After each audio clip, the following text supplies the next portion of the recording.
ছোট্ট বন্ধুদের আজ শোনাব আরও একটি মজার গল্প। রাজার অসুখ।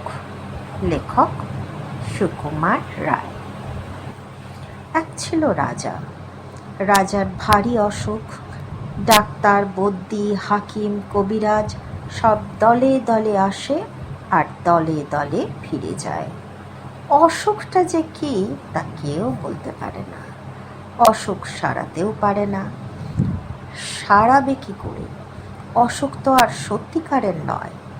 রাজামশাই কেবলই বলেন ভারী অসুখ, কিন্তু কোথায় যে অসুখ তার কেউ খুঁজে পায় না। কত রকমের কত ওষুধ রাজামশাই খেয়ে দেখলেন, কিন্তু কিছুতেই কিছু হলো না। মাথায় বরফ দেওয়া হলো, পেটে সেঁক দেওয়া হলো, পায়ে ঝোঁক লাগানো হলো, মাদুলি বাঁধা হলো, কিন্তু অসুখের কোনো কিনারাই হলো না। তখন রাজামশাই গেলেন ক্ষেপে। তিনি বললেন, দূর করে দাও এই অপদার্থগুলোকে, আর ওদের পুঁথিপত্র যা আছে সব কিছু কেড়ে নিয়ে জ্বালিয়ে দাও। এমনি করে চিকিৎসকেরা বিদায় হলেন। ভয়ে আর কেউ রাজার বাড়ির দিকেও যায় না। তখন সকলের ভাবনা হলো, তাই তো শেষটাই কি রাজামশাই বিনা চিকিৎসায় মারা যাবেন? এমন সময় কোথা থেকে এক সন্ন্যাসী এসে বলল, অসুখ সারাবার উপায় আমি জানি, কিন্তু সে ভারী শক্ত। তোমরা কি সব করতে পারবে? মন্ত্রী, কোটাল, সেনাপতি, পাত্র, মিত্র সবাই বলল, কেন পারবো না, খুব পারবো। জান দিতে হয় জান দেব। তখন সন্ন্যাসী বলল, প্রথমে এমন এক লোক খুঁজে আনো যার মনে কোনো ভাবনা নেই, যার মুখে হাসি লেগেই আছে, যে সব সময় সব অবস্থাতেই খুশি থাকে। সবাই বলল, তারপর? সন্ন্যাসী বলল, তারপর সেই লোকের গায়ের জামা যদি রাজা মশাই একটা দিন পরে থাকেন, আর সেই লোকের তোষকে যদি এক রাত্রি ঘুমিয়ে থাকেন, তাহলেই সব অসুখ সেরে উঠবে। সবাই শুনে বললে, এ তো চমৎকার কথা। তাড়াতাড়ি রাজামশাইয়ের কাছে খবর গেল। তিনি শুনে বললেন, আরে এই সহজ উপায়টা থাকতে এতদিন সবাই মিলে করছিলে কি? এইটা কারো মাথায় আসেনি? যাও এখনই খোঁজো, আর খোঁজ করে সেই হাসিওয়ালা লোকটার জামা আর তোষক নিয়ে এসো। চারিদিকে লোক ছুটল। রাজ্যময় খোঁজ খোঁজ রব পড়ে গেল, কিন্তু সে লোকের আর সন্ধান পাওয়া যায় না। যে যায় সেই ফিরে আসে আর বলে, যার দুঃখ নেই, ভাবনা নেই, সর্বদাই হাসি মুখ, সর্বদাই খুশি মেজাজ, কই তেমন লোকের তো দেখা পাওয়া গেল না। সবার মুখে এই একই কথা। তখন মন্ত্রীমশাই রেগে বললেন, এদের দিয়ে কি কোনো কাজ হয়? এ মূর্খেরা খুঁজতেই জানে না। এই বলে তিনি নিজেই বেরোলেন সে অজানা লোকের খোঁজ করতে। বাজারের কাছে মস্ত এক দালানের সামনে তিনি দেখলেন মেলা লোক জমে গিয়েছে, আর এক বুড়ো শেঠজি হাসি মুখে তাদের চাল, ডাল, পয়সা আর কাপড় দান করছে। মন্ত্রী ভাবলেন, বাহ, এই লোকটাকে তো বেশ হাসি খুশি দেখাচ্ছে। ওর তো অনেক টাকা পয়সাও আছে দেখছি, তাহলে আর ওর দুঃখই বা কিসের, ভাবনাই বা কিসের? ওরই একটা জামা আর তোষক চেয়ে নেওয়া যাক। মন্ত্রীমশাই এরকম ভাবছেন, ঠিক সেই সময়ে একটা ভিখারি করেছে কি, ভিক্ষা নিয়ে শেঠজিকে সালাম না করেই চলে যাচ্ছে। আর শেঠজির রাগ দেখে কে?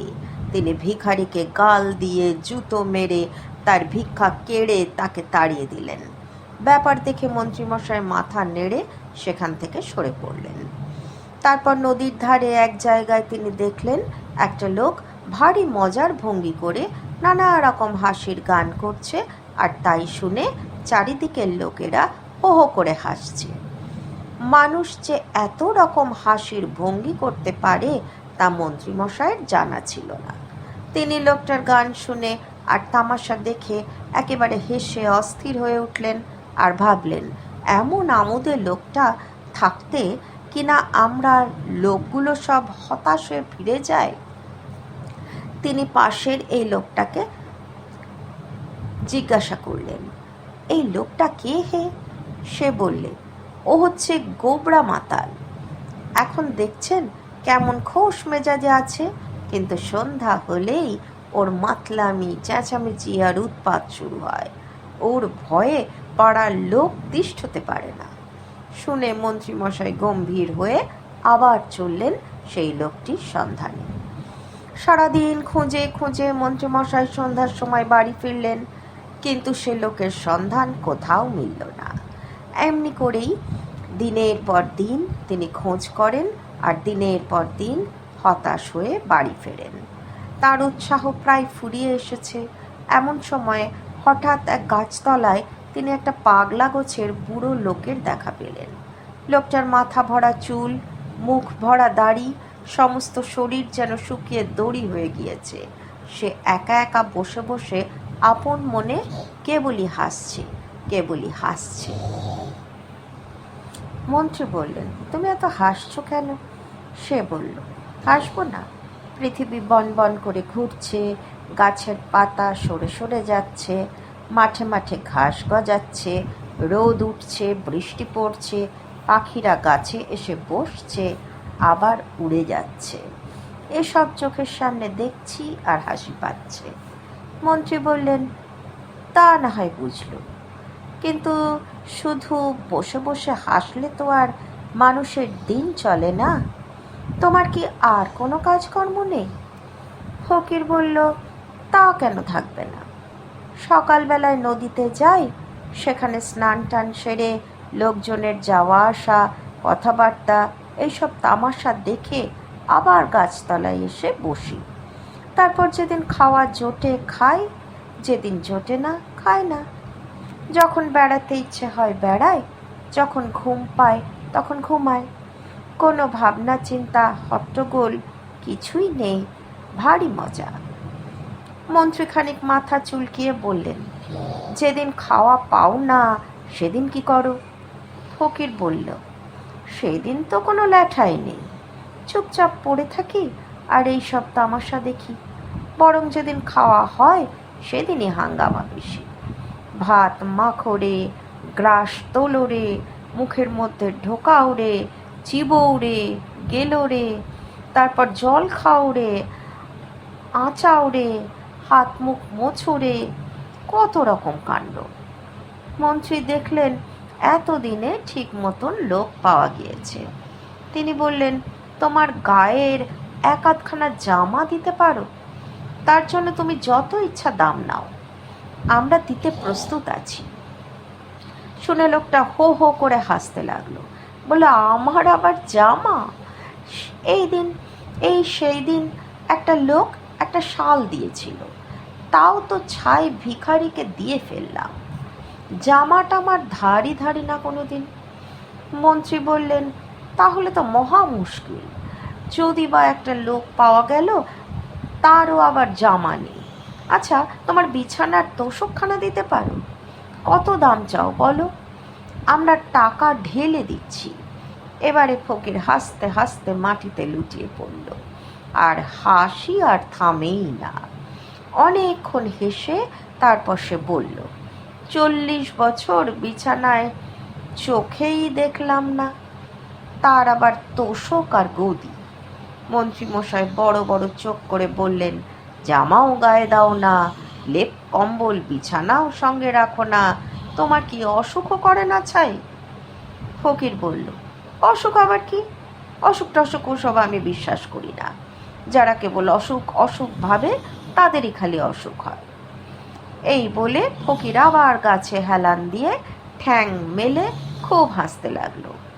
মন্ত্রীমশাই হতাশ হয়ে বাড়ি ফিরলেন। রাজার কাছে খবর গেল। রাজা মন্ত্রীকে ডেকে পাঠালেন, তার কাছে সব কথা শুনলেন।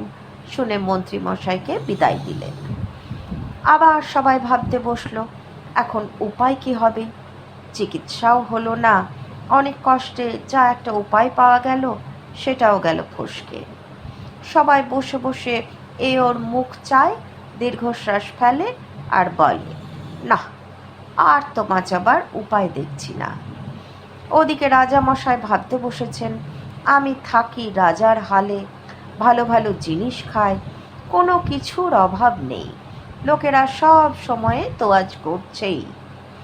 আমার হলো অসুখ, আর ওই হতভাগা ফকির, যার চাল চুলো কিচ্ছু নেই, জামা নেই, কম্বল নেই, গাছতলায় পড়ে থাকে, যা পায় তাই খায়, সে কিনা বলে অসুখ টসুখ কিছু মানেই না।